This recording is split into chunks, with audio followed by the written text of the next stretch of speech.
You don't have the ability to get all of them at the beginning.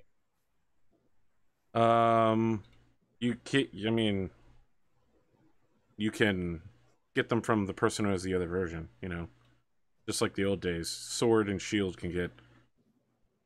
Or do you mean you can't get all of the Pokemon that have ever existed? That is correct. Yeah, that's the new thing, right? And there's no paying for that. I mean, you just simply can't do it. Okay. That doesn't seem like that big a deal to me. So Connor. Yeah. When the show was starting up, I seem to recall saying something like, I don't know if I remember how to stream because it's been a while since I've done it. It's been like 11 days. So you remember me saying that and you played it off, maybe made a joke about it? You probably did, yeah. I forgot to start recording until after intros were over. Oh no!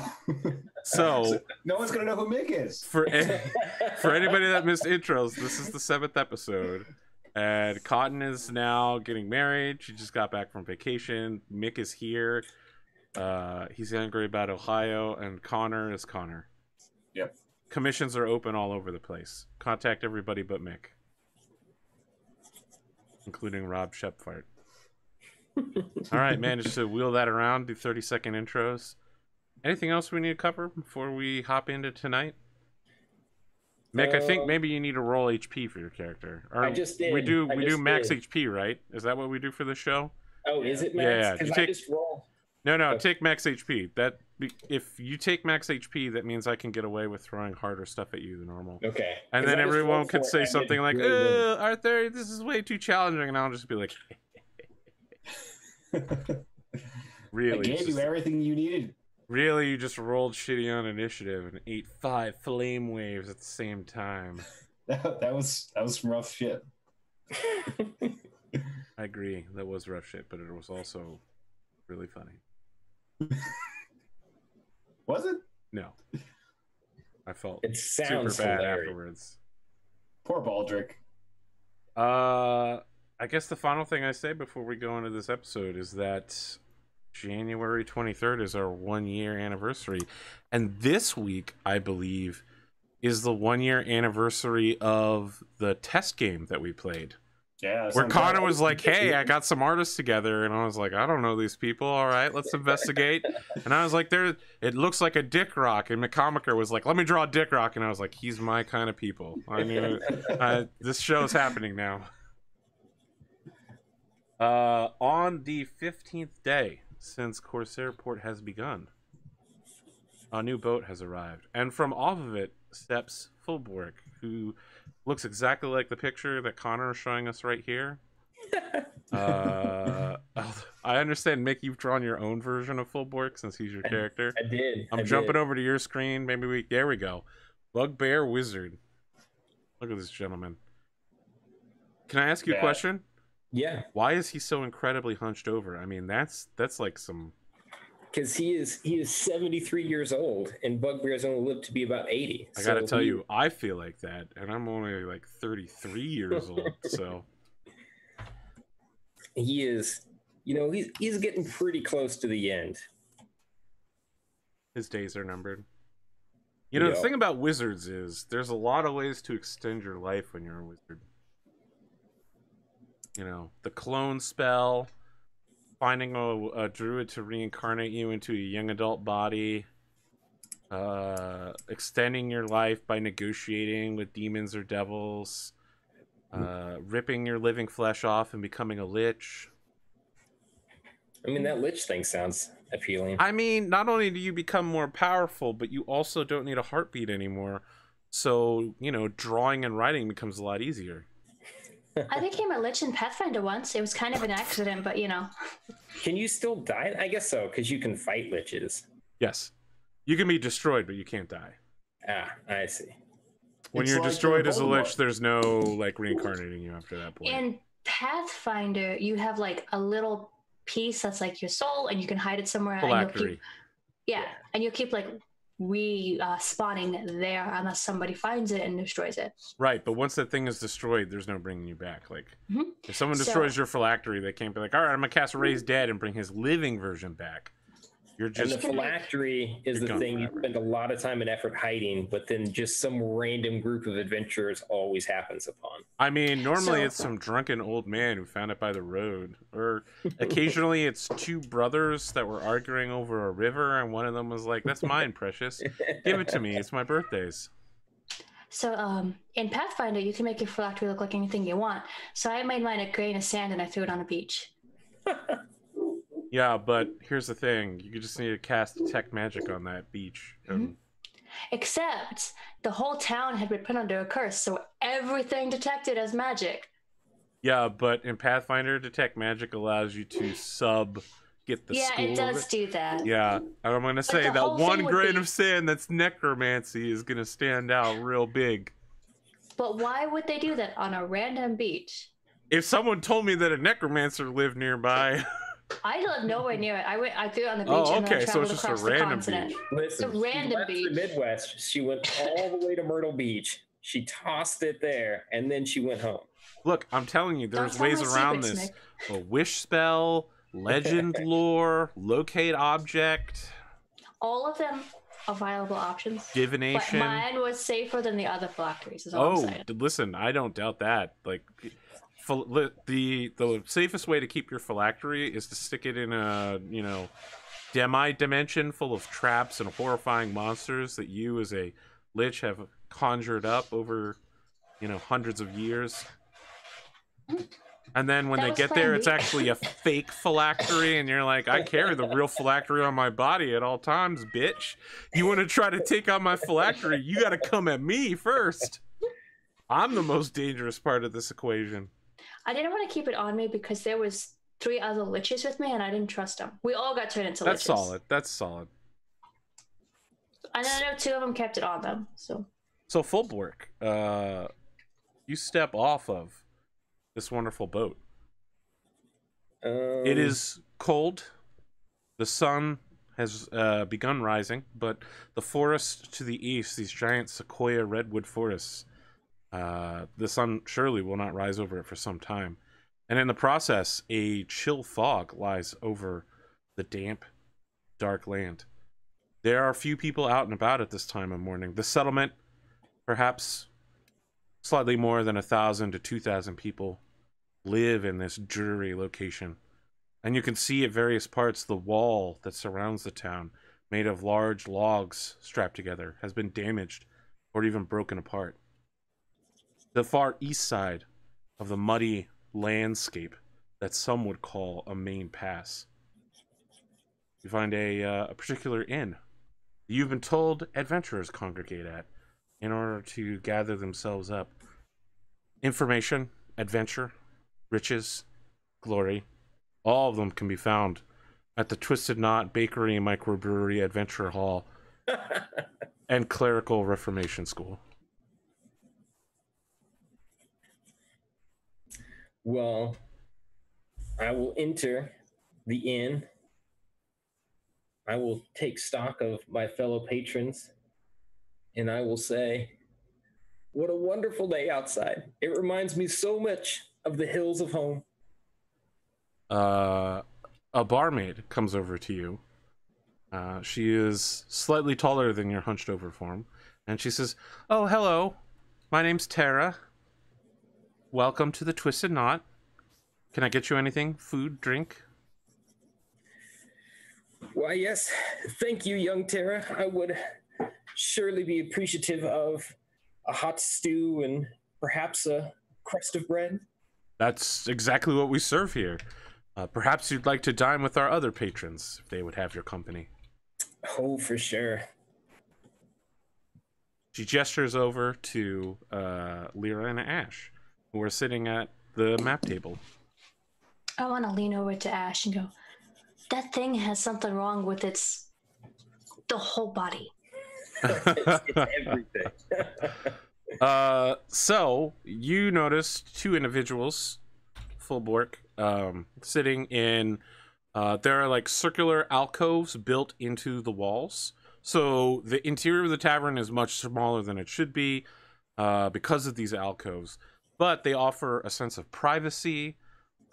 Each of them has a kind of brazier set into the middle of it, from which a flame leaps up to heat a stew pot hanging from a chain at the ceiling.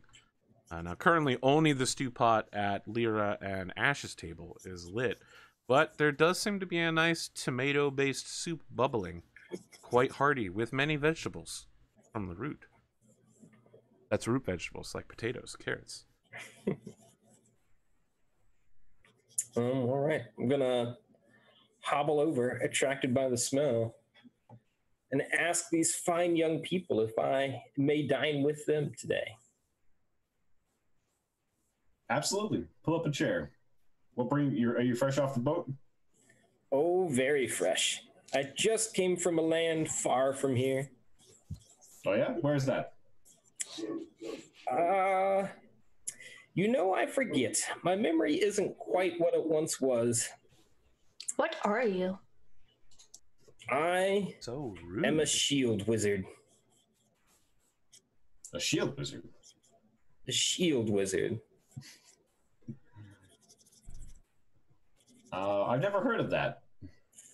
You've never heard of shield wizards? We are a renowned and respected profession in my homelands.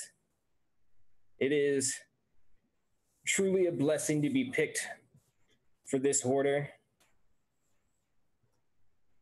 Have you been sent on an order? Oh, no. My heroic charge has sadly perished in battle.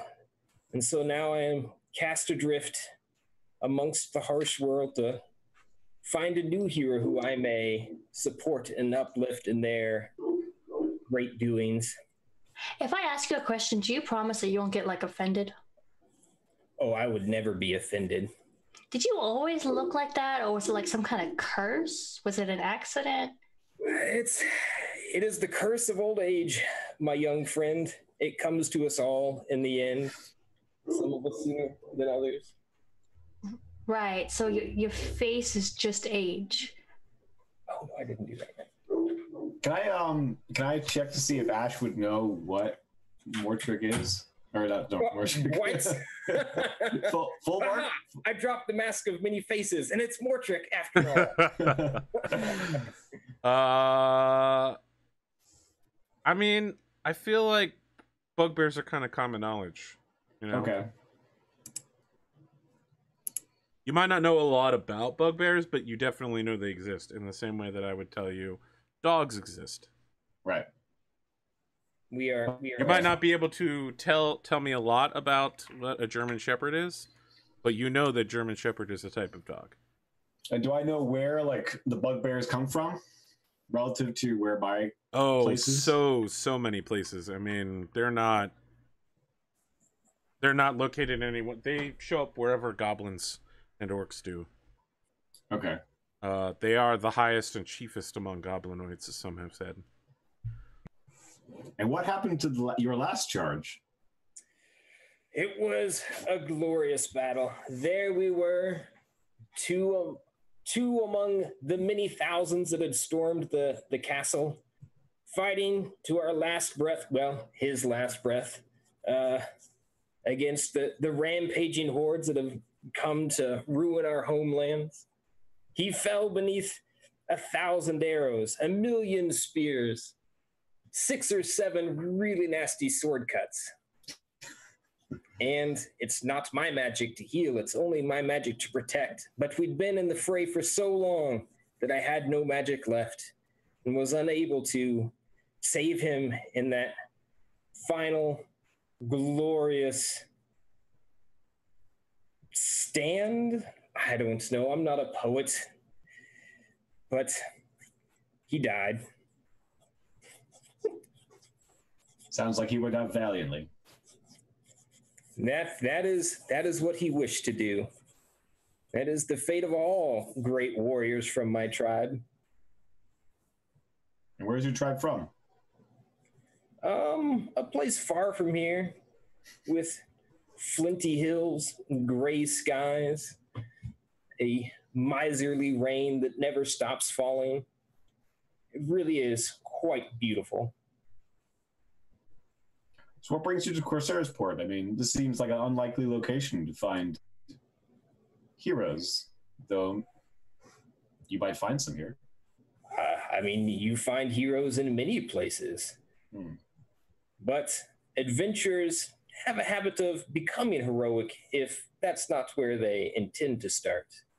And I am here to offer my services for a willing and capable, stout-hearted, just, beautiful, worthy. I'm sorry, I forgot your question.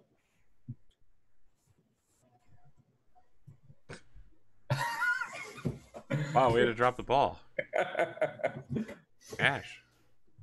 We're here, I mean, currently we're on a quest to find a companion of mine. Her name is Wynn. She might know a thing or two along the same lines as you, but she's gone missing. Is she a hero? She's certainly a worthy friend. Friends are the greatest heroes we can ask for. I read that once on a stone. Unfortunately, the last known whereabouts of her are known by some hobgoblins. Yeah, so that's who we have. Despicable creatures. We have a bone of contention with them right now, and we'd be looking to try and root them out if we were gonna go chase them again. What do you say to that, Lyra? Is that what you want to do? I'm asking you. Well, I mean, last time it got really hot down there. Do you think it's going to be normal or? Well, we were there for a long time. I think if we tried to make our way quickly in and quickly out, we'd stand a better chance. AP, I can't hear you. That's because I'm singing it quietly. Okay. I'm singing Making My Way Downtown, then I'm homebound. We could try pursuing the other, your other lead, Lyra. Further south, I believe. I heard that was even more dangerous sounding from our friend here, and she'll just point to the waitress. Oh, Tara will come over with Fulbrook's bread and a pint of golden ale and say, "Oh, well, don't not go on my account, but I have to tell you, you folk have been rather fickle. 'Tis a rare night that you don't spend back here. When I don't see you for 2 days, I start to get worried. I'm not sure a multi-day journey to the unknown south is in your wheelhouse. But feel free to prove me wrong. You're the adventurers. What do I know? I'm just a humble cleric barmaid / sommelier." Well, if we're gonna go to the temple, and I had to drop something off real quick. So, she sets down the 5-tailed fox icon of Jitao in the center of all of you. Each of its 5 tails offers a coin slot where one might put a coin in, and she says, "The humble blessings of Jitao on all of you," as she turns to leave. I'll drop a golden this time. I put in a silver. Do I have any money? You should have your beginning starter package. Yeah, hold on. So it'll almost certainly be at least yeah. 15 gold, probably I have more. 10 gold. That sounds correct. Yeah. All right. What is this donation for? Jitao. He's sort of a patron, or not a patron. He's the patron of this tavern and god of this island. Ooh, a god. God of mischief. All gods are mischievous.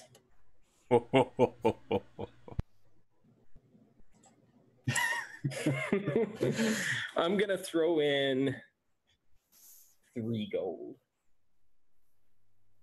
Sorry, how much? 3. I mean, so you guys have filled all 5 tails.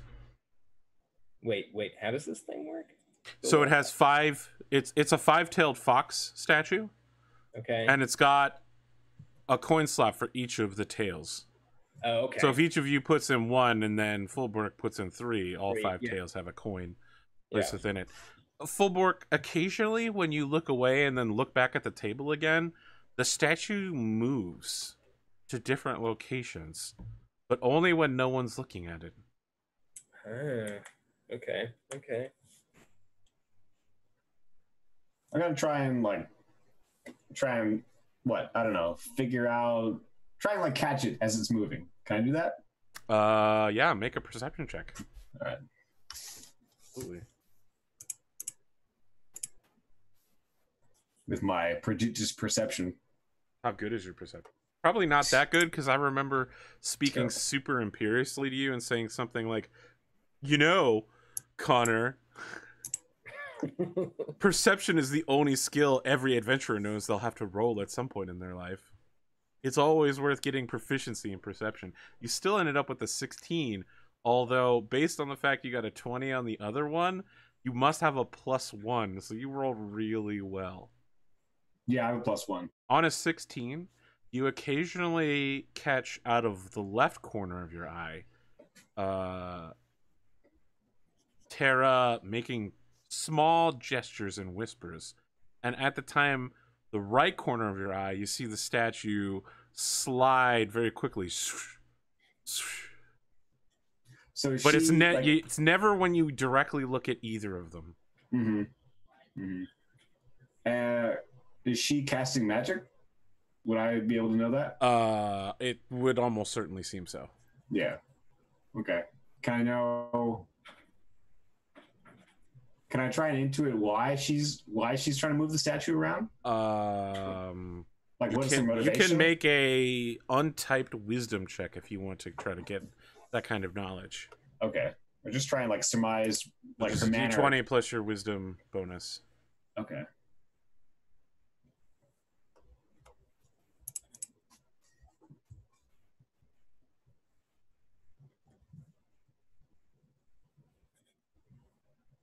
While this is going on, can I go upstairs and drop my sack of baby bunnies off with Buttercup?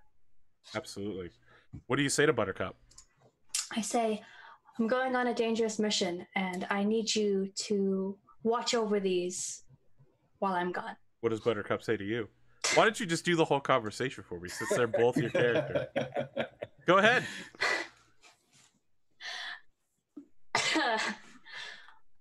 Buttercup goes, oh, they're so cute and tiny. And then she just kind of like picks up the whole bag and wanders into her room so she can play with them.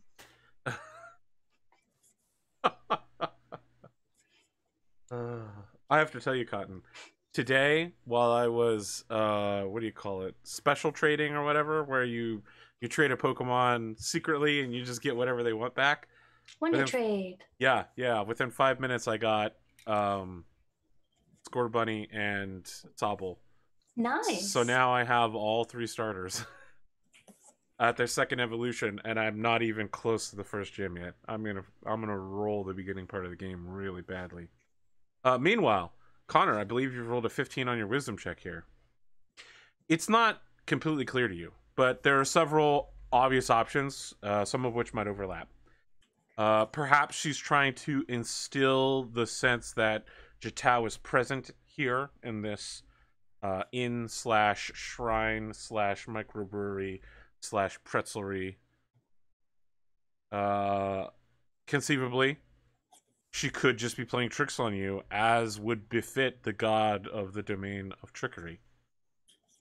Knowing that you have not apparently caught on yet. You or all of your party over the course of a week and a half, because weeks are 10 days long here, and we're on day 15. No one has yet to have caught on to her little, let's call it self-entertainments. But either way, both of these fall within the portfolio of such a god and such a cleric. Okay. And did she see me, like, seeing her? I don't think so. Okay.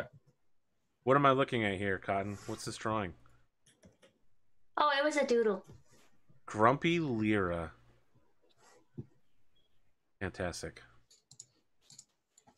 I'm gonna go save that to my OTTT folder, and then I'm gonna post it in chat so people can see it. Thanks. My head looks nice because I got my head shaved today. I had to tell him. Yeah, I had to tell him. I was like, "Listen, I want my hair done 1/4 inch. I'm looking for neat. Don't have to comb it. Not white supremacist. Let's keep the length correct."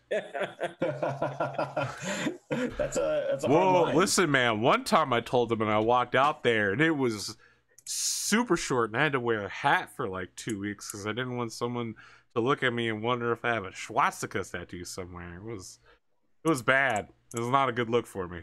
Yeah, I thought about saying something about your haircut a little bit ago, but then I was really panicking. Like, what if I didn't notice it yesterday, and then you would be offended? I got to cut today. Yeah. You said that now, so I feel better. Clean it all up. Listen, I told them once again, and I was like, "All right, I'm gonna let you touch my beard.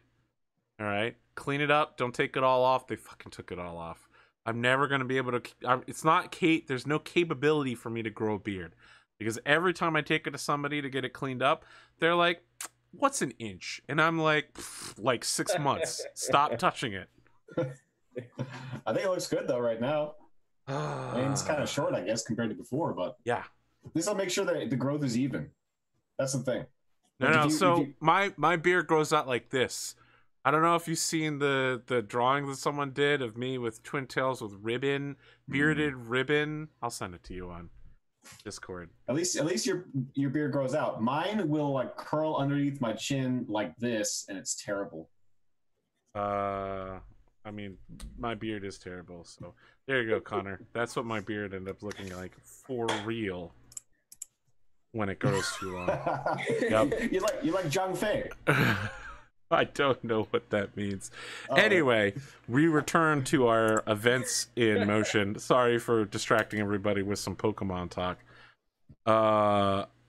Ash, you've discovered several plausible reasons, and you don't think that she's seen you. Okay. She doesn't know that you know that she's playing tricks on you guys. Good to know. I'm not gonna pursue that in any way right now. For now. As you think that, the door slams open, and 2 more travelers walk in. Both are dark-skinned, wearing purple clothing. We're talking loose, almost like wraps that have been loosened up. There's a cool over-the-shoulder thing. For the guy, the girl has like a series of headbands that all go together to cover her head. They look like maybe they're related. There's a very closeness to their features. The 2 of them speak very quietly with Tara, while they all glance over at your group furtively. The man bears a greatsword over his shoulder, and the young woman seems to have some sort of dagger with a gem on its hilt at her waist. Both of them seem like they have some level of physical fitness, as in, daily workout or hard work, hard labor. Are they looking like they're stopping at the inn, or are they just really just here? I mean, they are speaking with Tara quietly, but animatedly. Mm-hmm.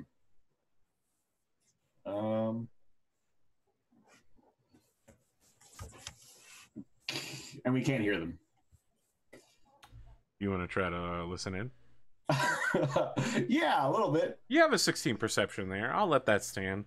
The 2 of them are communicating with each other in a language you don't speak. And then the man is speaking with is speaking with Tara. It kind of accented common.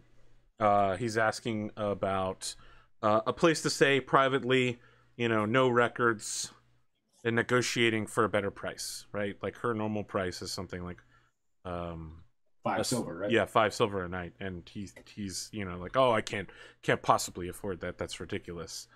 Mm-hmm. And it sounds like they're getting it haggled down to like 2.5 silver per person per night. He's driving a hard bargain.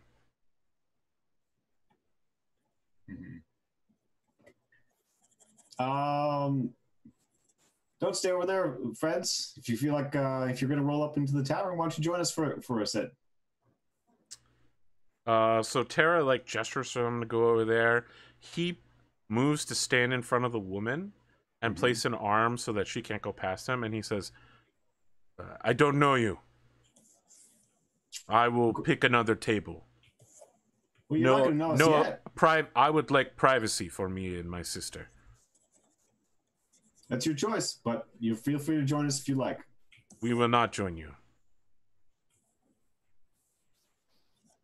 You can tell that the young woman behind him like wants to join in with you. She has something to say, but when he turns around, you can't see the look on his face, but she kind of deflates, and the two of them move over towards another table where Tara lights the brazier and sets up a new stew pot to begin warming. You know it'll take some time for it to get warm. Look, I mean, if just a final offer, you guys seem to know... No, thank you. I think it's better to leave him be, friend. I don't think he likes you, Ash. The two of them begin speaking very quietly in a language, again, none of you speak. I'm going to talk to our group, and I was going to say, I was just going to offer them. They seem to maybe, if they know the island at all, it might be good to see if they know the lie of the land better than we do anyway. We could just ask them without having them sit near us. It's true. But at this point, I think if I go over, they're not going to like me very much. I don't think they like you very much right now. I would agree. I'll go talk to them. Are you sure about that? Because you're, no offense, but your, face is a little... What I like is that it can be scary. Lyra and Fulbrook are like the two guys from the beginning of Star Wars who are like, he doesn't like you very much. I don't like you either. Fulbrook is like, I've got the death sentence and I don't know, I forgot, but it sounds like a lot of places. Oh, don't worry. If not for my winning personality, surely my age will command some respect. Right. If you need any help, just holler. I'll join you. Fulbrook, you're heading over to speak with these two? Yeah. And I'm using my cane or my staff as a walking stick pretty heavily. When you come over, you see that this guy's exposed arms, he's fucking jacked as shit. And there are black tattoos that do not stand out well from his skin that are all up and down his left and right arms. We're talking some very serious arcane symbology here. You're thinking maybe he's got some magical enhancements on him.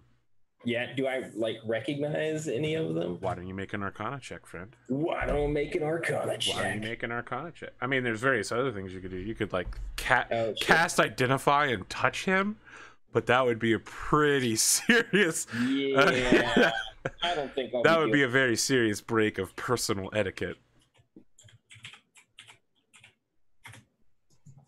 Oh, yes.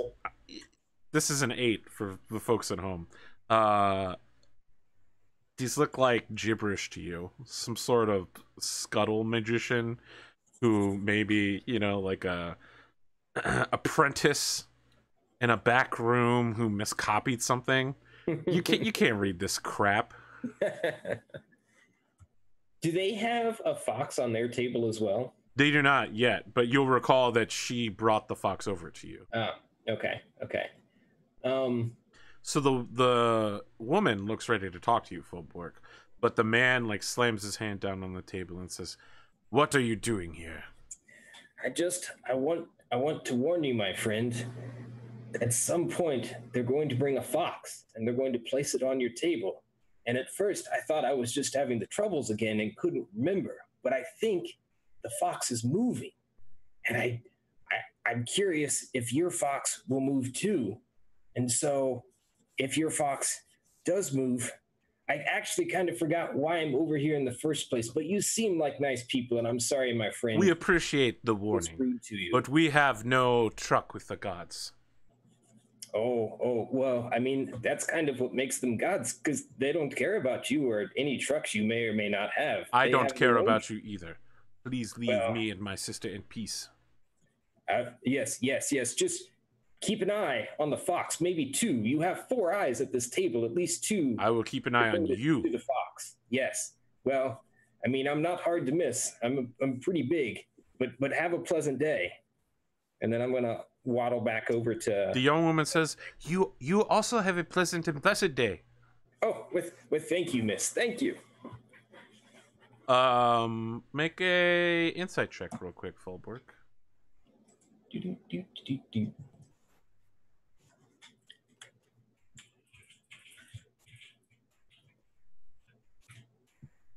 Ooh, 24. All right. That was better. Yeah, listen, you know that she's checking you out, and I'm not talking about physicality. She may not have any outwardly presenting signs beyond the dagger with the gem in it, but she's checking your spell component pouch, your arcane focus. You get the idea that she knows you're some form of spellcaster and is trying to signal to you like, oh, I'm one too, you know, like subtly, like, oh yeah, like, you know, I'm in the club. I'm down with it. All right, I'm gonna waddle back to the table. No, this happened during that conversation. Oh, during that? Okay. Yes. All right, so I'm going back to our table, then the table with Ash and. Yep. Who are you, Lyra? Is that your name, Cotton? Or is Lyra? Yep, that's right. I'm Lyra. Yeah, Ash and Lyra. Yeah. And I'm just gonna sit down. How did it go? Did they? Oh yes. I forgot when I got back here. I don't think he's very smart, but she could be dangerous. Why do you say that? Because she is smart. How do you know that? Oh, it's just a feeling, you know, after you have some years of experience under your belt that you get about people who don't have as much experience under their belt, but you think someday they could have a very large belt and it could just be full of experience. You know what? I really want to trust you because you seem like a wise elder, but at the same time, I'm not sure if you're even going to remember this conversation in a few minutes. So my faith in you is a little bit lower. Cotton, I don't know why you keep hanging out with professors who can't remember people. It's a very serious problem. Who are we looking at here? Connor, I've switched back over to you, and now there's suddenly a whole extra person, and then you're drawing a third person. Yeah. I feel like I've missed so much. Top right is, I mean, I just did it for one I don't think this is like my canon interpretation, but I just drew it anyway. That's Tara. All right. She's a little bit younger than that, and she has more than 3 fingers. Yeah. And then this is... It's okay. I like it. And then this is, I don't know, the guy that walked in. Very well. We don't have a name for him yet. Yeah.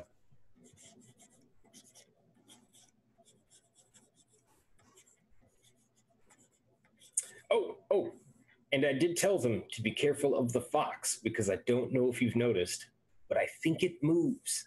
As you say that, Tara comes over and collects the fox off of your table while nodding and walks across the room to place it on the sibling pair's table, and then leaves them with 2 mugs of beer. Are you trying to pay attention and watch the fox? No, I probably forget by the time the fox makes it to their table. I think I signaled to Tara that I pay her for those beers, and then I suppose figure we might be moving on. Oh, you're putting it on your tab? Yeah. Okay. Before we leave, I want to stop by the table. Okay.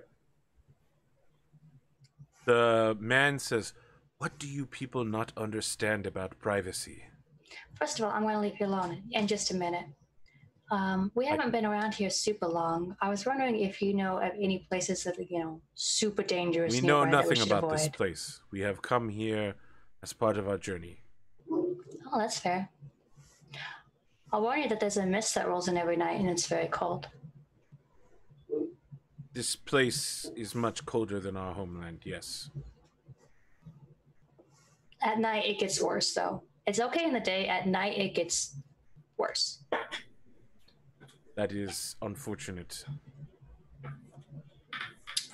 You should also, like, every time we've come back, there's been weird things watching us in the trees, if I remember right.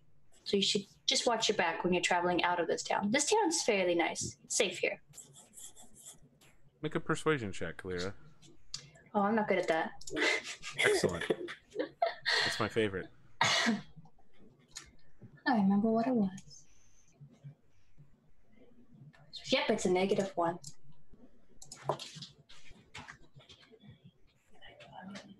I got an 18. Okay. The man wipes his brow and says, I thank you for your concern and your useful information. I am required to tell you that I am Zoshala. This is my sister Lashoma. I am Lyra Fulbright. You are blessed for looking out for us in our hour of need. You can tell that, like, this sounds polite, but every word of it is being dragged from some dark place within them. Are you in need? Is something wrong? I am loath to separate myself from the courtesy of my people, despite your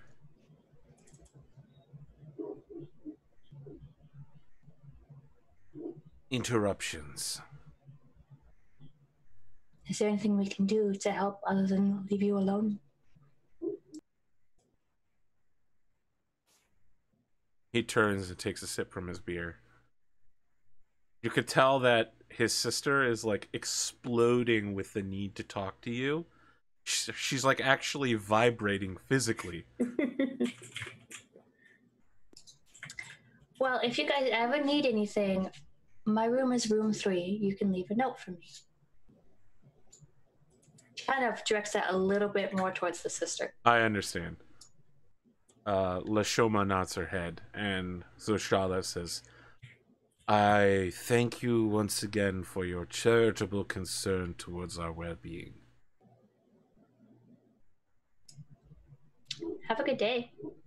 You also have a blessed day. There's some teeth gritting on that smile. I'll start heading out. Meet up with Ash again.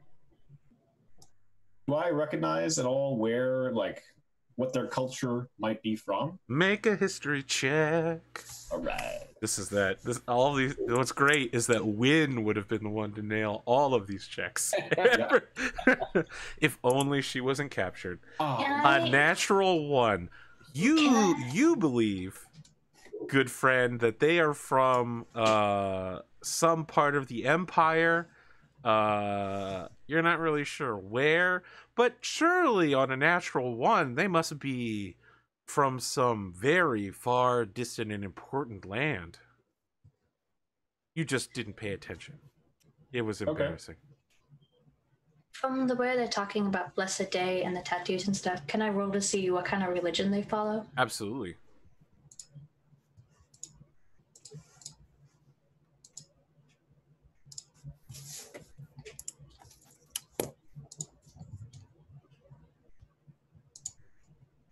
A 13.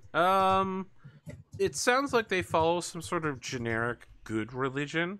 On the other hand, you did hear them, or at the very least might have overheard them say something about not caring about gods. It's a little odd, but... And I try to figure out what language they were speaking? No. Okay.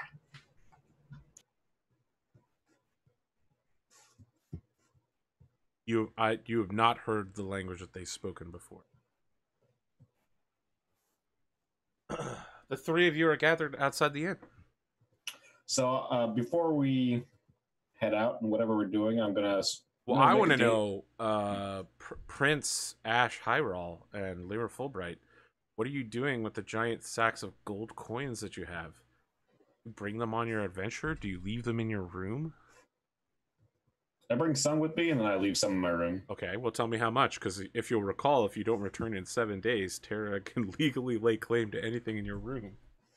I mean, how much can I bring with me on my person, I guess? 50 coins is 1 pound.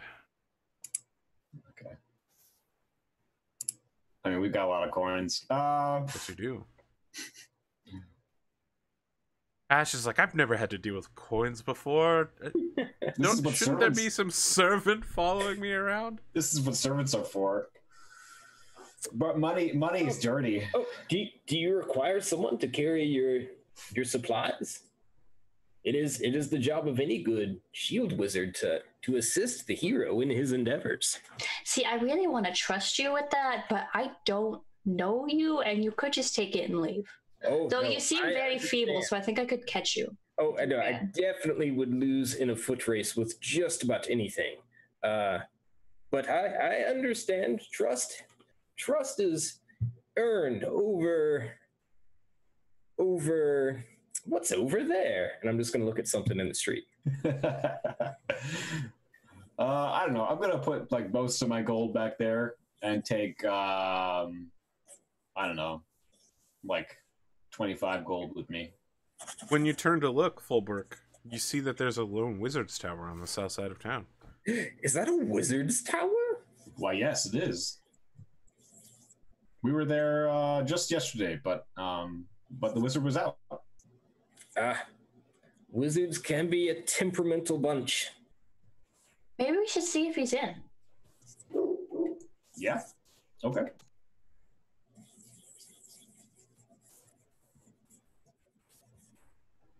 Are we yet? Have we started walking? I just want to lean over to Ash and say, if he follows us, do you think he's gonna die? What I want for this scene is a Harmon Quest type framing that's like only from the shoulders up, so it's not clear whether you're moving or not. It's just Fulbrook like looking around, like, are we moving? You all find yourselves in front of the Wizard's Tower several minutes later. On the outside is a sign that says, the Magnificent One is in. Please knock. Oh. May I be the one to knock, please? Sure. I will knock. When you knock on the outer wall, a cat appears nearby. It kind of looks at you and blinks slowly in that cat-like way. Oh, a cute little kitty. Meow. I want to attempt to pet the cat. Like letting it sniff you, whatever. The cat comes near you, and anytime you reach out to pet the cat, it is as if there is a 1-inch barrier between you and the cat. Any movement you make to approach the cat perfectly, its body flows like water away from you. No, I'm gonna let the cat sniff my hand first. Oh no, it'll come forward and sniff your hand, and then the instant that you move to make any attempt to pet the cat is just like, no. It'll like brush up against you, and then when you reach down to scratch the ears, gone. Just perfectly out of your reach at all times. She probably stops trying if he doesn't seem to want to be pet. Ah, well, at that point, the cat will then just mercilessly rub itself against your legs. Then she'll try to pet it once again. Yep. This is a process that's circular. We know where this is going. Yep. A door appears on the outside of the tower, made of solid, reinforced wood. I will knock on the door. The door opens as you do. You knock on it, and the door opens with the force of your knock. Is there anyone in the door? Inside, it looks slightly different than the last time we've seen it. Instead of like a wizard shop, there is a stone throne, and everything inside is made out of stone. Even the walls are stone, despite the fact that the exterior of the tower is wood.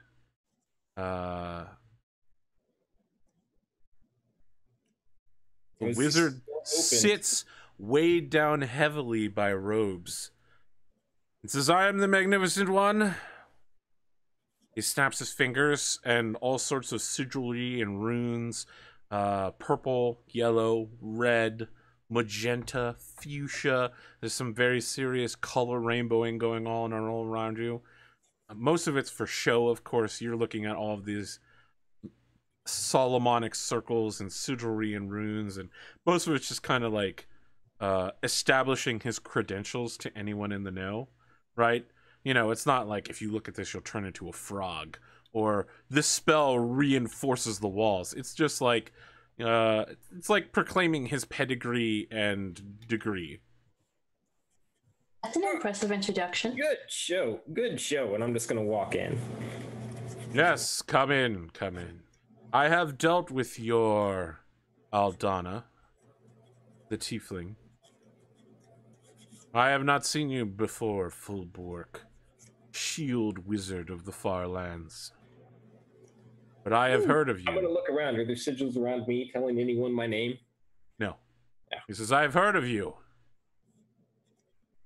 Have you heard good things, I hope? Well, semi-memorable things. That is more than a shield wizard can expect. There are not many murder wizards among the bugbear people, so you stand out in your uniqueness.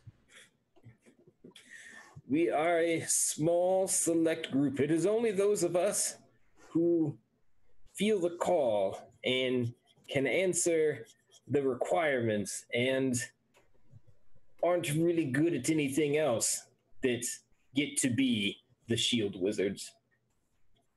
Which category were you in then of that? Oh, I like to check more than one box on any sort of application. So take your pick. Fair enough. There are many who have extolled the virtues of your counterspell to an infuriating degree among the Arcanist community.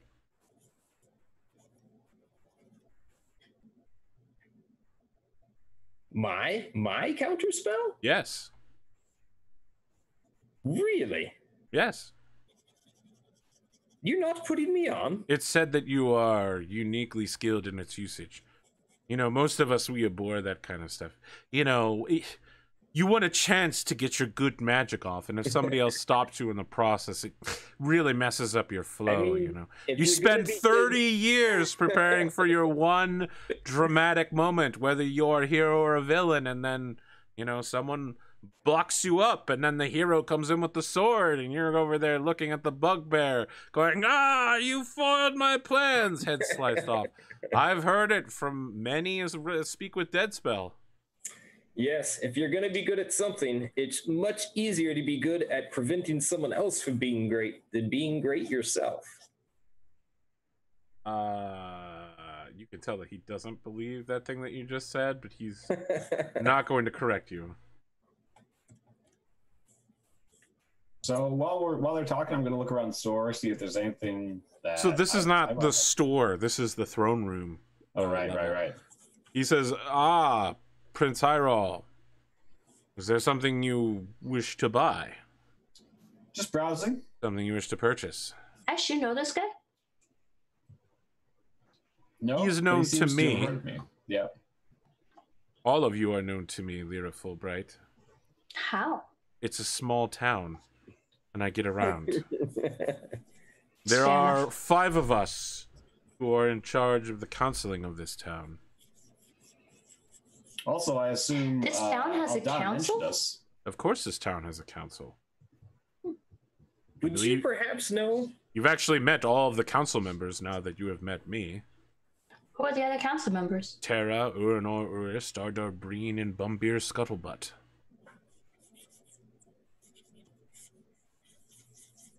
Oh. The notable members of the town, those of a different breed, some would say. Others would say we just have more money and influence, and I can turn people into toads if I don't like them, so people do what I say. That's a fair reason. Yeah. Pretty effective. Also, I'm pretty good at magic, and I can freely travel anywhere across several continents. So, Do you have a counter spell? I could perhaps teach you one. I know many spells, several much higher rank than what you are probably capable of.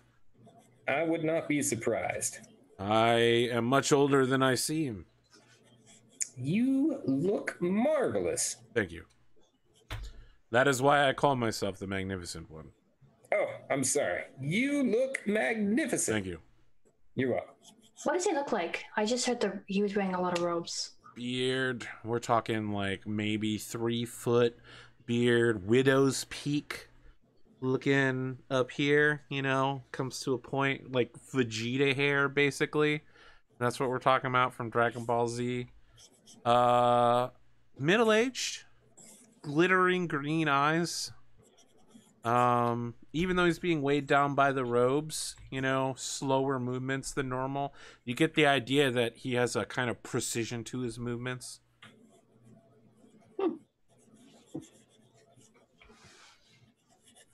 Do you know a lot about the area outside of the town? No, I don't go outside of this town. That people who go outside of this town don't come back. It's not worth it. We've gone back a couple times. I run a business here. You know, speaking of business, let's get down to it. You've come to my tower, Ash Hyrule, Prince. Right. I know wanted to that see you what you might carry have. the bone of a companion.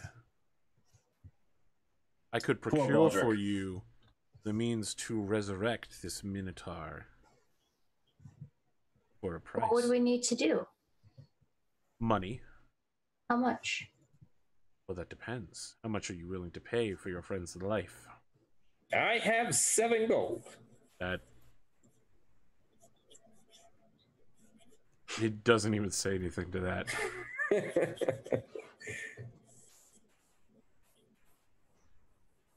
What is the price of your friend to you? How much would you pay to bring the dead back to the realm of the living after their unjust and heroic end? It feels wrong to give his life a monetary value. I thought that way once long ago. That was several deaths ago. Wait, how many times have you died? I would say 7. Whew. What was the craziest death? Old age. Ugh. Please, let's not bring up that subject. For I know my time is coming, but do not wish to dwell on.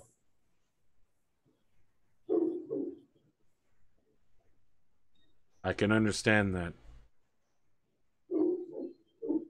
Money can solve many problems, friend.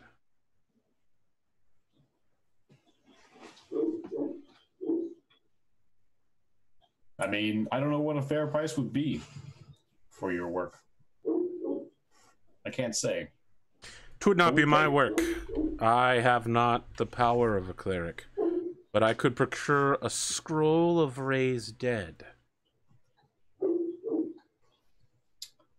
You could even travel to a cleric. Could you not, instead of procuring a scroll? I could, but I would Can travel I- to procure a scroll. What would I have to do to know what Raised Dead does specifically? Raised dead, make a religion check. The medium level spell.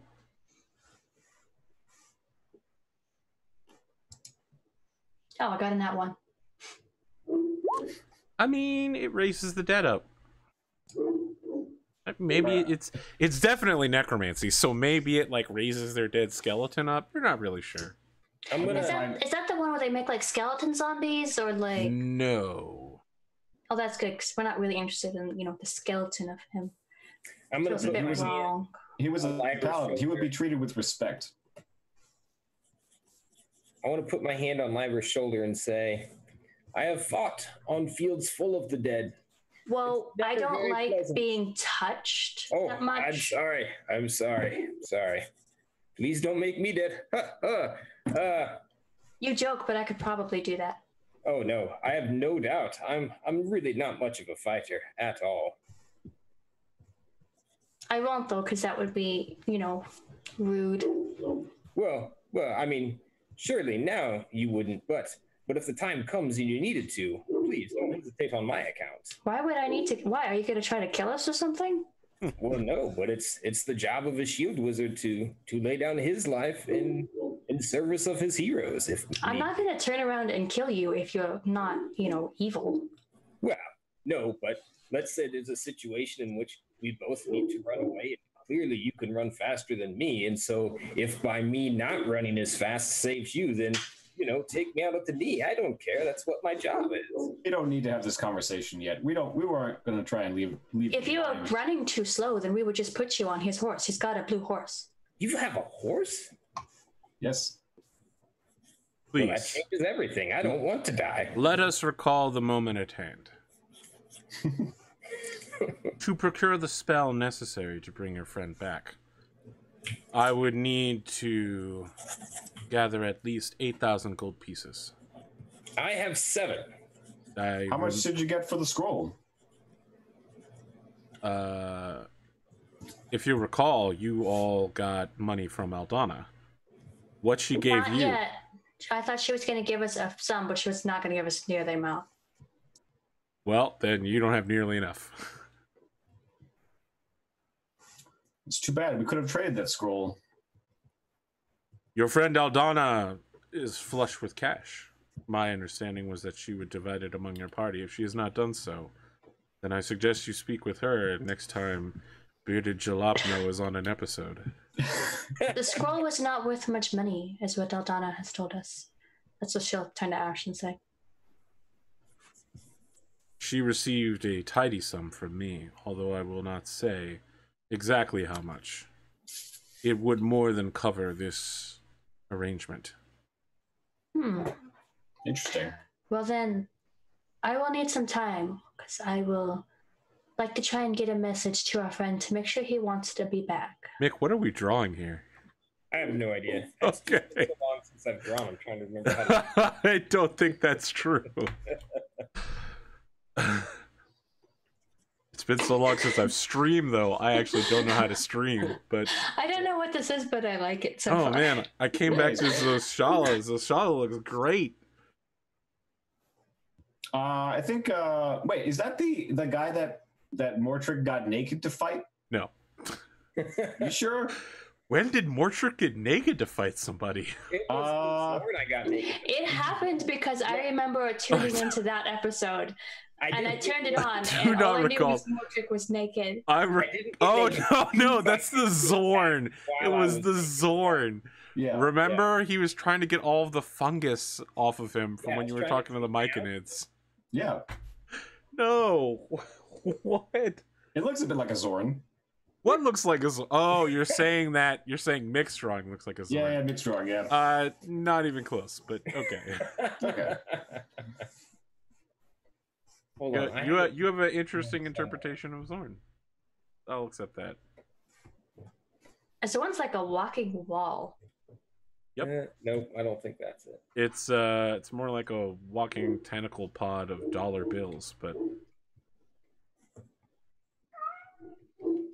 I thought it had like bricks in it. it's a stone swimmer is what it is. Oh. So the magnificent one is sitting here looking at all of you, wondering why you're still here if you don't have money. Well, I'm going to look around. I mean, is there an area where there's magical artifacts? There are no goods out right now. I mean, aside from the scroll, I would see what you might offer us in terms of magical wares. What are you looking for in particular? Things that might be useful on an adventure. There are On the many road? things that might be useful on an adventure that you would not find here. A ladder, rope, Well, I did ask for magical items. pythons, potions. I have several. Mm-hmm. What kind? Of healing, of course. Healing. And how much are they? Well, I would offer you basic potions of healing for 50 gold pieces apiece. I will not even charge you the transition fee for shipping them to my tower. I would take one. Just one. Very well. He whispers something into his sleeve, and the cat appears, dragging a potion on a string. I pick it up. Prince Ash Hyrule. Please leave the money with the cat. I prefer not to touch these things. All right, I pay the cat. I have spoken with your father recently, and let him know that you are among the living. Oh, thank you. Look at that. It's a bear with a bee butt. I just found that. How is he doing? He is wondering how you are doing. We're making progress. He is worried that you may never achieve your glorious destiny. These things take time. Oh yeah, it's the water dragon Cinzia. That right there, that's my top tier. Man, listen, you need to get that image on a Discord somewhere so that I can put it in a fan art folder. Oh yeah, there's Cinzia. Cinzia is great. She is the one and only apprentice of Mortrick the Bard.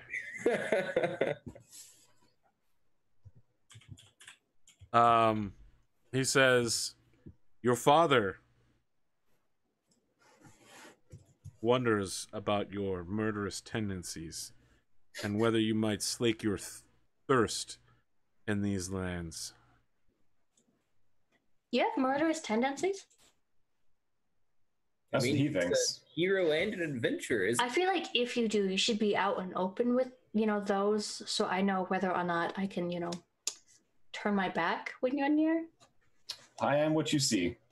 Are you? That didn't answer that question at all. Lyra? What? Are you that faint of heart? I mean, you are an adventurer. Have you not murdered before? I haven't burned my companions. Oh, well, that is, slightly different. And nor have I. See, that's good to know. You could have said that when I asked you if I could turn my back on you, Ash. That would have been a nice response. The Magnificent One says, not so fast. You have killed your own kin and countrymen. For little more than disagreeing with you. If you call little more than disagreement the slaughtering of innocents, I would not put those two things in the same category. I think that rule is harder than you imagine it to be, Prince Ash Hyrule. But I do not have any side in your imperial conflicts. I am above the petty tendencies of mortals.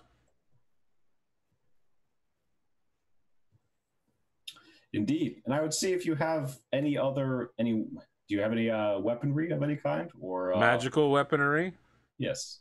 I could custom forge something for you in close approximation with Urist Uranor, the Whiteknuckle. Indeed. Oh yeah, Mick, that's a top premium. That's one of the last ones we did.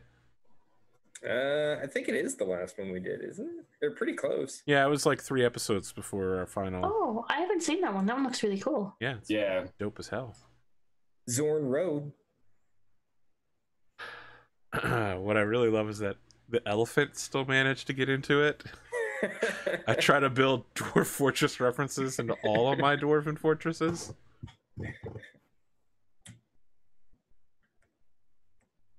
Is there some blade that you would have me custom forge and lay an enchantment into?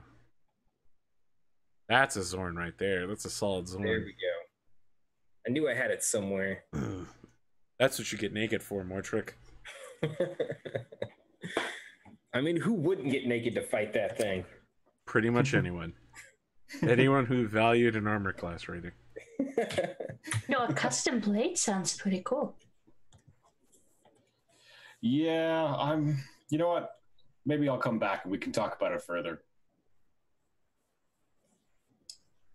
I take my potion and continue to breeze around the store and waiting for you guys to conclude your business. Is that magic forged blade, on the table for everybody, or just him because he's a prince? Any of you may request such weaponry. It will take time and money to create. How much would it cost? What do you want? I would like a spear. What enchantment would you have laid into this weapon? Oh, that's like, you can pick your own enchantment? I am a arcanist of a high order. There are many enchantments which are known to me. I am partial to storms, but I don't know if that's an enchantment you can do. I will consult the Dungeon Master's Guide and get back to you.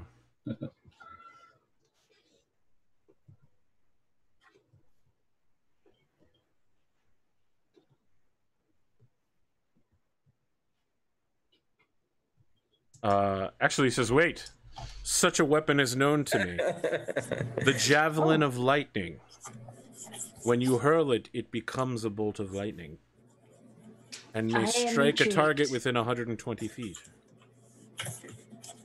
I am very intrigued. I like lightning quite a bit. Once it is thrown, it cannot be used again until the next dawn in such a fashion. That is fair. Do you have knowledge of the use of javelins? Is that a simple weapon? I don't know. If it is a martial, a simple weapon, then yes, I do. Yeah, well, it's definitely one of the two of those, so... I could forge such a weapon for you. At request. I would charge a mere 250 gold pieces for this weapon. How many days would it take to forge? 8 days. Can I give you half now and then half when the job is completed? I can accept this. Then I'll give him 125? Yeah. Alright. I already forgot the price. I'm so sorry. 250.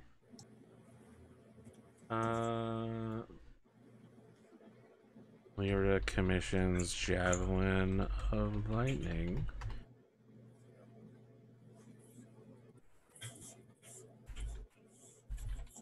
Very well.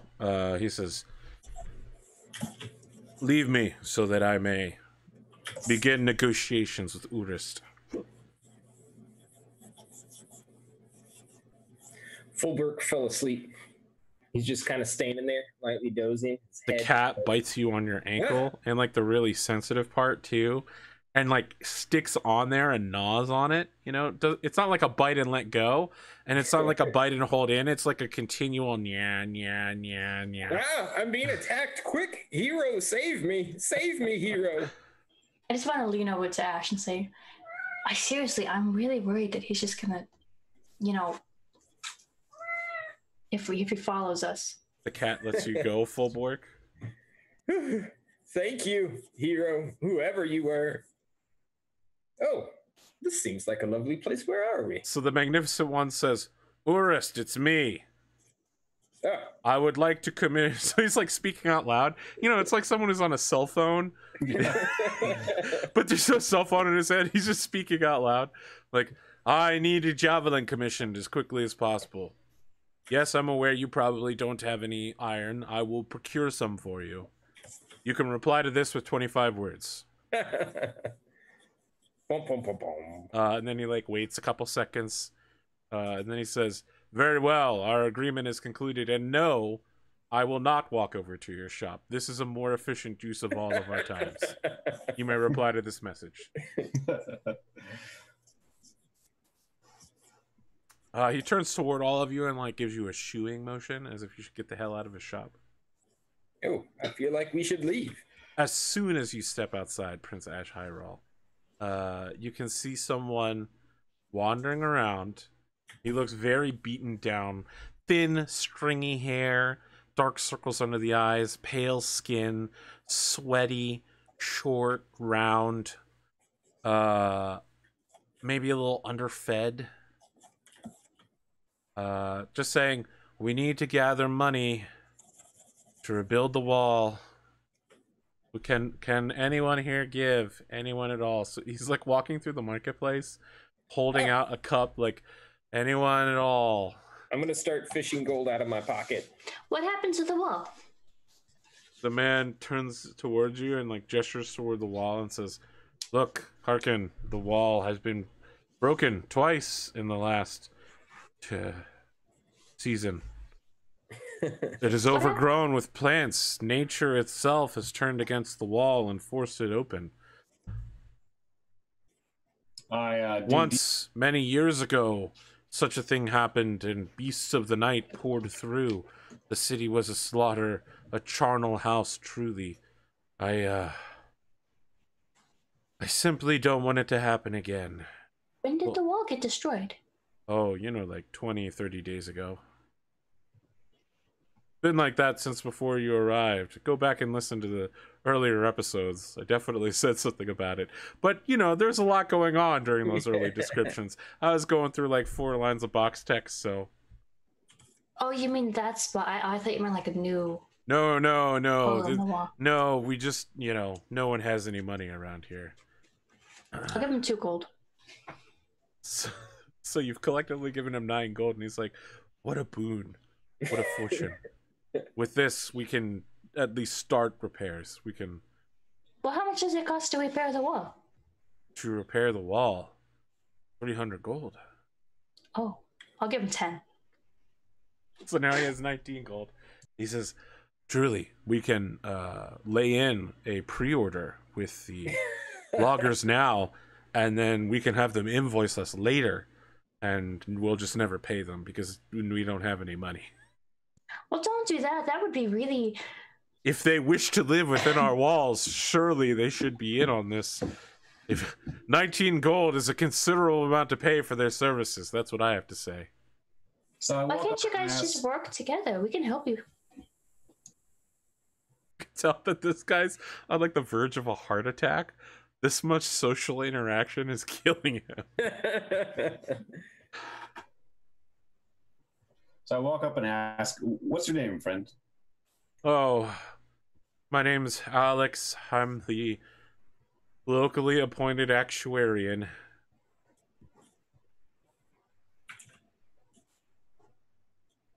And then he drops to one knee in the mud before you and says, my prince. I raise him up, I take his elbows and I raise him up. Look, friend, I'll take care of your wall. And so I give him the remainder of the sum. He looks at you and says, oh, no, I couldn't accept this from a member of the royal family of the kingdom. That as an imperial citizen, this would be bribery.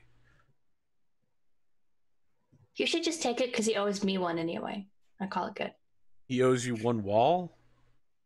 He owes me one really big favor. Okay. Oh, well, if he's going to pay, can I have my 7 gold back? Of course. Oh, thank you. You your 7 gold back. He hands Lyra her 10 gold back and then takes the 300 gold from him and says, blessings upon you, Paladin. Sure. I've never believed any of the bad things people say about you. What bad things do they say about me? That you're a murderous tyrant who kills anyone who disagrees with him. That seems really harsh. Well, hopefully you can spread the word otherwise. I will. So he like looks around and says, I will tell every imperial citizen I know about your generosity. I'll give Ash like 150 gold. What's this for? To help, split the cost of that. I want to turn to Lyra and ask her, do they say bad things about Ash? Is he not truly... I say bad things about Ash, but not like that bad. He's generally a hero. He's just kind of sometimes a rude hero. Excellent. I would hate to support someone who was not a hero. He's definitely not like evil, but at the same time, we're really bad at the hero thing. Yeah, it takes some practice. I'm sure you'll learn before you die. We're working on it. So you can see Alex the actuarian head out to where the loggers are preparing to start cutting, and he begins handing over gold to them, and there's like some cheering noises, some shouting. Alex comes back into the town and is just like loudly telling people something in the distance. People seem to brighten up, and in fact the sun crests over the top of the trees at this point, and the morning mist disappears. The temperature immediately begins rising. It feels like a good, wholesome moment, which is great because we're an hour and 20 minutes in and we still haven't left town. Yeah. This is nice. Cotton's like, I haven't, no one's tried to murder me yet. This is good. It's a good day. It's not too hot. There's no hellhounds. I always like that. Is this the heroics you typically get up to? I mean, I've not many days left on this world, and No, we fought hellhounds, but we kind of lost that battle, and we escaped succubus. We didn't really fight. We tried to fight them. We saved a horse once that we accidentally got trapped. Wait, so you endangered the animal, then saved it? Well, technically, I didn't endanger the animal, and then I saved it. Ash did it. It reminds me of this great hero I heard tell of back in my village, a bard of some renown too. Oh my god. Let's do it. Just do it. Just go full in. Go ahead. Frequently would endanger those around him, whether man or beast, and then save them to his own acclaim, which is really quite a clever scheme. Technically, it's not a scheme. It's more of just, well, our case, it's a series of accidents that we then try to correct. Well, I would say he deserves more credit then, because he knew what he was doing. That sounds a little bit wrong. Because what if it went wrong and he got someone killed? Well, then his might was not strong enough to save the day. It happens. That is a bad way to test your might. But, you know, whatever floats his boat, I guess. One of his tenets of his church was, hold on, let me get the phrasing right. It's only a bad thing if they catch you? It's something like that. I don't quite remember. I'm sorry, what church was that? Well, the Church of Hattlespar.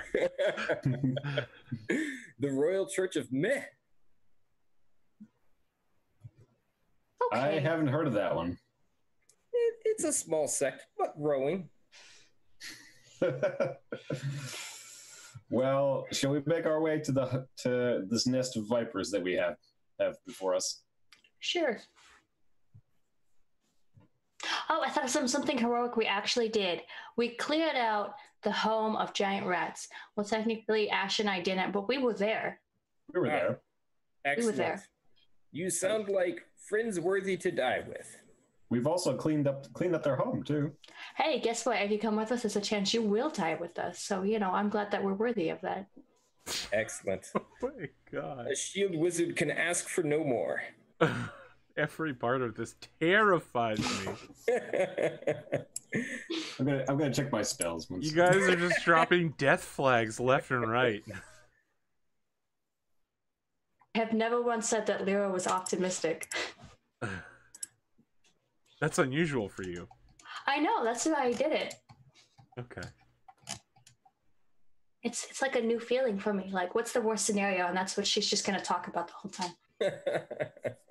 I could give you some pointers on that one. Look, I really want to play Karatina someday. But every time I think about doing it, the level of positivity required to do it, I don't think I can match it. Self-centered with this guy is exhausting, let me tell you. How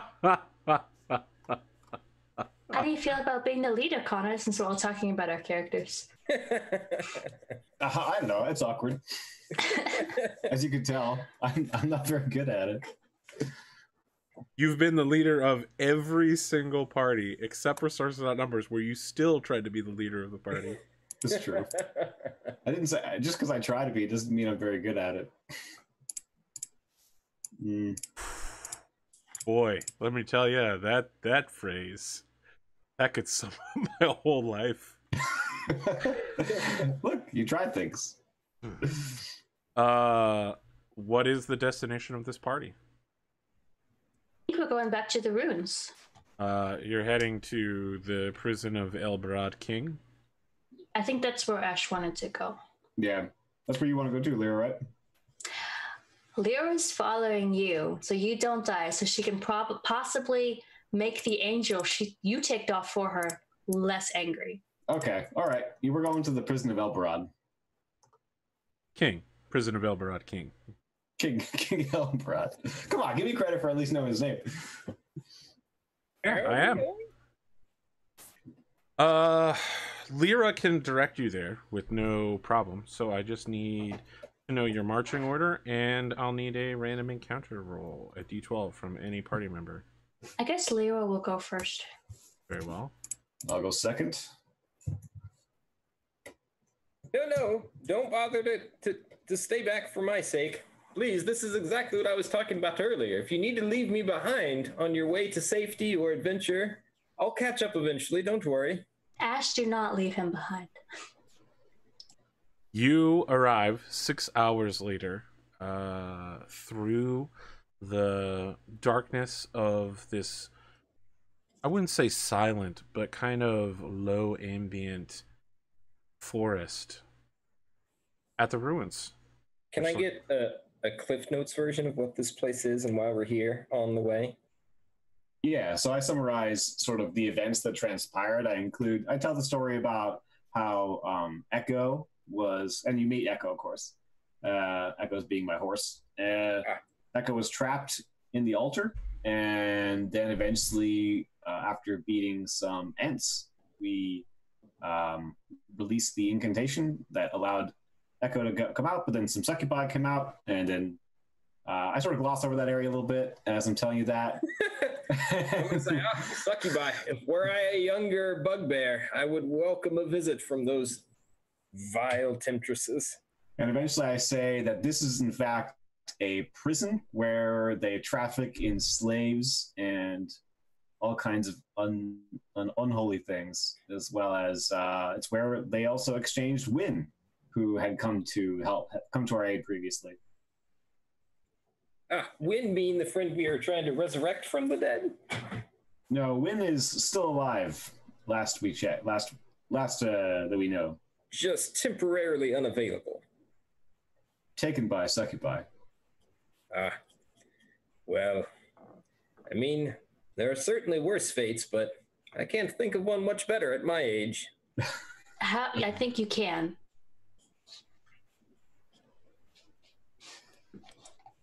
So what we need is a ledger that's inside here. That is a ledger. I have some writing materials. We could just make our own. In the care of some hobgoblins. Oh, nasty creatures. Indeed. Last time we went here, I believe we set off a trap.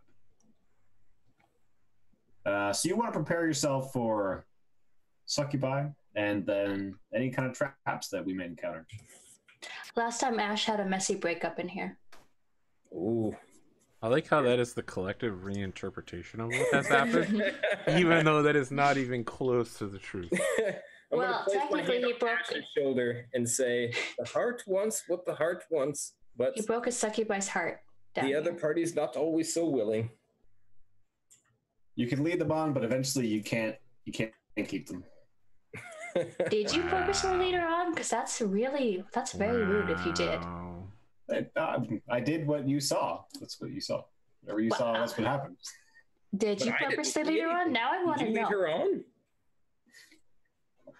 No, of course not. I mean, we only just didn't kill her instantly because that's exactly what you do to evil creatures. I want to make an insight check. Did he lead her on? Make an insight check. Ash, please make a persuasion check. All right. Whew, holy crap. I mean, luckily I have... You have a very high persuasion. But I mean, that's 24. You're going to need a bigly persuasion. No. 12. What Flat you 12. determine, I think, is that he didn't intend to lead her on in any way, but he's a young man with a confused heart, and maybe he was a little tempted. Okay. Young love, so beautiful, so messy, so really kind of obnoxious. I really am glad I'm old most days. As you walk out of the forest clearing into the ruins of a temple, Fulbork, you notice that there is a raised altar that's about 5 feet tall with halfling-sized steps that go up it. There is also 2 massive man-shaped trees that appear to have just rooted in the middle of this location, and a deep pit from which you can see the remains of ash and human bone. Ooh, this is a foul-smelling place. It's worse inside. You should have been here when the donkey was, disemboweled. But that was only temporary. Yeah, Or save the donkey. Temporary donkey disembowelment definitely I sounds like... forgot, that's right. That one time we did do one heroic thing, we saved the donkey. That was already dead, but then we fixed that. Did you kill the donkey? No, I didn't do that. A succubus, I think, did it. I Did the think it was. succubus kill the donkey because Ash led the succubus on? Something like that. I think it was the Oni that killed the donkey. Oh, that's fair. That's a good guess, too. One of them killed the donkey, but we fixed it, so it's okay, and the donkey's fine now. Are the trees shaped like men, or are they just man-sized? They are much larger than man-sized. They're basically like frozen treants, right? At first glance, you would not think them anything more than trees, but with anything more than a cursory glance, you're like, oh shit, that thing has a beard and arms. It's just not moving. So these are the, you may recall I did tell you about the treants that we sort of took on. I do remember that. Maybe. I'm not sure. You know what? That was the one heroic thing we actually did. We killed a treant that was possibly evil, and none of us died that stayed permanently dead. Right. Wow, that certainly does sound heroic. We also didn't cause a problem before the treant attacked us. It just kind of happened. Well, excellent. We did do a heroic thing. She seems pretty proud. Stabbing a tree earlier. Shush.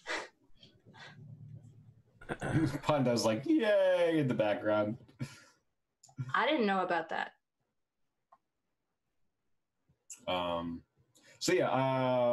walk up and cast that spell that you do when you're fighting succubi. Yeah, what spell is that? Protection from good and evil. Very well. I will also cast protection from good and evil. And then I put some blood into. I collect Fulbork onto the platform, as well as Lyra, and do the blood ritual. Please roll a d4. What is this blood ritual? So you see on this altar that there are some broken stones that I think they've been pieced back together. They've been made whole, perhaps, I think. Is that something? We didn't do that. No, then that hasn't happened. Yeah. I think someone attempted to or wanted to do it, but you don't have the capabilities. There's a bunch of shattered stone. There's a message that has been scrawled into the ground with a knife, if you'd like to take a closer look. And there are 4 human-sized basins that you could lay down in that have a very fine coating of blood on them. And you're watching Ash, with no explanation, go around and squeeze some blood from his hand into each of the each of the basins. Anything you want to do, Fulberg, before he finishes? I'm going to turn to Lyra again. Lyra? Lyra or Lyra? Lyra. Lyra. He is as strange a hero as I've ever met. As you say that, you disappear and reappear in a new location. Oh my goodness. When you arrive, you're on the southern end of this room. The horse is forced out of the circle, but the 3 of you are inside of a 10-foot circle of small stone heads, from which You can hear a constant coming out of them. It also is pretty warm compared to the outside. Warmer than usual down here? No, but you're aware of it this time. Oh, thank goodness. I've been freezing ever since I got off that boat this morning. It's completely dark as well. Who has dark vision? I think I do. Yeah, I do. I think I'm the only one who does not. How will you procure light then? Or will you Ash, I can't see. I cast my light cantrip on my shield. You hear a voice call out and say, "Who's there?" Bulborg, shield wizard. I don't know who that is. Not many people do. I forgive you. You hear a noise coming from the northeastern corner wherein lies a door. I should describe the room for you, Fulborg. There are infernal runes and runes of an unknown language along the northern wall. All of the rest of the walls are covered with kind of either smooth areas or depictions of hellish scenes. And there is a tapestry on the southern wall behind Ash. So it's located right here. I think you'll be able to see it if I do that. Okay. From the northeast door, you can hear someone approaching, like stomping, trying to make themselves heard. Do we recognize the voice? You do not. It's not like the hobgoblin. It is not. Who is there? Who are you? I'm Fulborg, the shield wizard. Who are you? Oh, I am Lomenthal Cyranor of Clan. In this language, you would say Blackweb. Ah. It is nice to meet you, Blackweb. Please call me Lo. Lo? What is your business here in the market? To keep Lyra and Ash alive as long as I can before valiantly falling in battle. What a very specific request. If you wish to pass into the market, there is now a fee to enter. What is the fee? 5 gold pieces. A person. Well, my friend Ash is good for it because I saw him earlier today pull quite a sum of money out of his purse. Ash Hyrule. I believe that's his last name, but I don't remember. It's He been is a long with you? time since I said. My friend Ash and my friend Lyra. Ash, come to the door so that we may speak privately. So I walk up. You can hear someone basically lean their back against the door on the other side from you. Mm-hmm. I am, as I mentioned, Lomenthal Cyranor of Clan Blackweb. Can I see him? No, but you do know, so this door has a secret, it's a very wide door, and has a secret second door set into it. You've seen it from the other side, you know it exists, and you know where it is, you know how to open it. He says, I have heard your name before from an associate. You are... And who might that be? Your name is being spoken of in the Undermountain. It passes like lightning. Your name is wailed by a prisoner. Would that be Wynn? I believe that might be her name. I have not had chance to speak with this Outlander personally.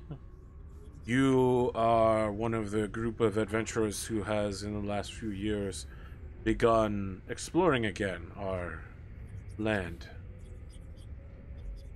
So you say she's in the Undermountain? She is. Can I recognize? So I can't see who it is I'm talking to. I can't recognize that they're like, if he's Durgar or if he's dwarf. I mean, he said he's a member of Clan Blackweb, and his name sounds pretty elfy. Okay. I didn't know. Okay, all right. So, Princess Hyrule, Clan Blackweb is willing to negotiate for the release of this hostage. What a price. and what price would that be? Do I have your honorable word that should we negotiate face to face, no harm will fall anyone at the negotiating table? Yes. You hear him open the door and say, 5 gold, please. You still need to pass into the market. I give him 5 gold. And your friends will need 5 gold as well. I pay the total, I guess. So as the door opens, you can see that there's a banner written in 4 different languages: Common, Undercommon, Elven, and Infernal, that says under new management, that's hanging at, you know, just above Minotaur height. And he gestures you in further deeper into the place where once there was the dusty bookshelf room of Alina, the succubus secretary. Now there are tables. Everything has been cleaned. This drow sits at a chair at one of the tables. He is I wouldn't say handsome, what's the word? Striking man with red eyes, short white hair, a kind of augustness about him. Not just in his proud demeanor, but also in his color choices. He wears like deep burnished orange and a kind of fall purple. He's pulling off the Senator Palpatine look real good, right? We're talking episode 2, episode 3 Palpatine. You know, not Emperor Palpatine, Senator Palpatine. He's got it going on. Everything in here, the bookcases are gone. All of the books bound in human flesh, made with human blood, gone. We're talking tables, bags, ledgers, not on bookshelves, just laid out, visitor logs. He says, come in, please. We can negotiate. I like what you've done to the place with the dusting. Oh, well, thank you. And the removal of the skin books. In the last few days, we have worked very hard to acquire management of this establishment. Order broke down when the succubuses fled. They've been here since before our people managed to get to this place. Yes, we've seen perhaps members of your clan enter in and out of this place before. There are many clans that come to trade in the market. Often, the monstrosities of the Northern Arcanists are our dues, and very rarely someone's stolen from your little colony.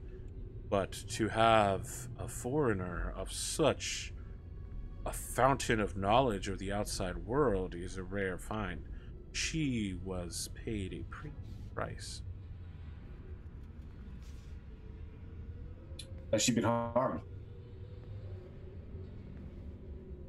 I cannot speak as to her treatment, but my people are not known for their gentle interrogations. That said, I will say in my own personal experience, not that I have interrogated very often for Clan Blackweb, but pain tends to be something that causes one to say whatever they must to get the interrogation to stop. Fear is something that gets someone to tell you the truth.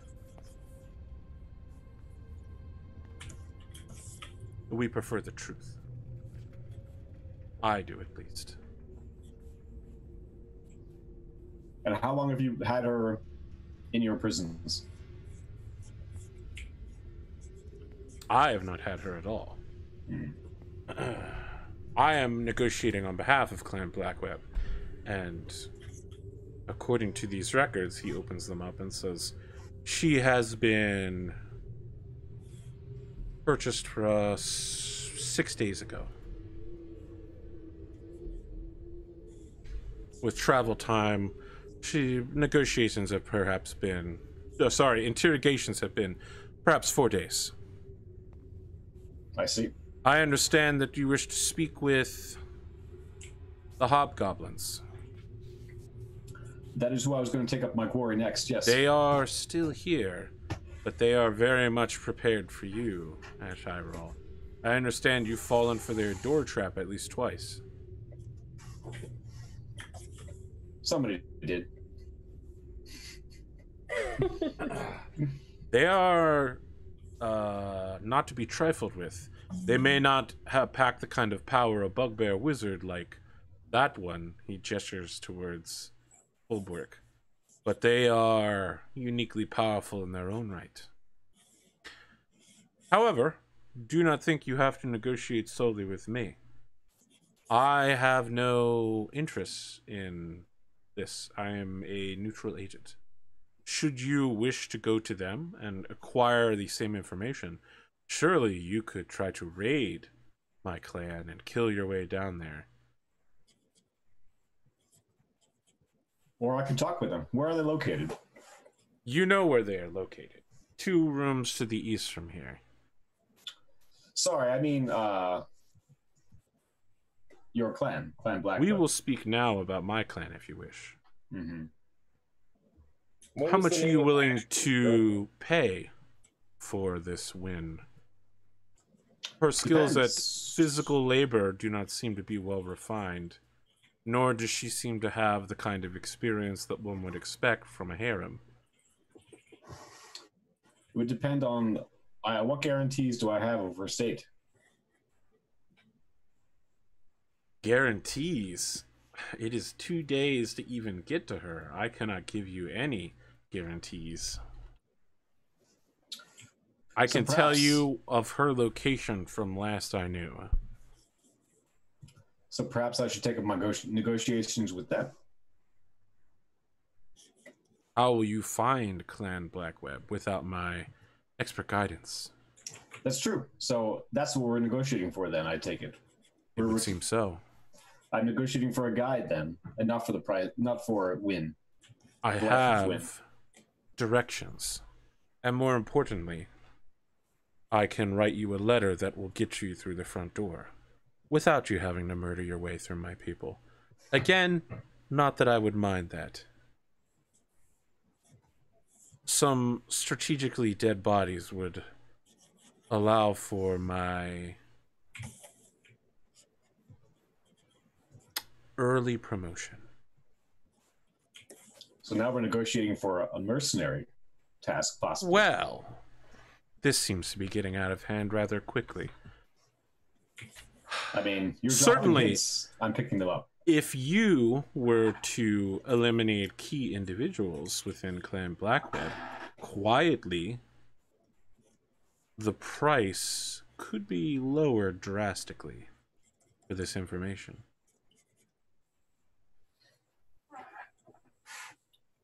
I'm not sure if our style is quiet. Is there any way for these key individuals to get separated? What? Sorry, I don't know what Bick is writing here. Please don't murder the shit out of too many people. Hello. Did you see the Employee of the Month picture? Yeah, I did, with Eilina, and it was covered up too. She's been Employee of the Month for the last 1,000 years, so...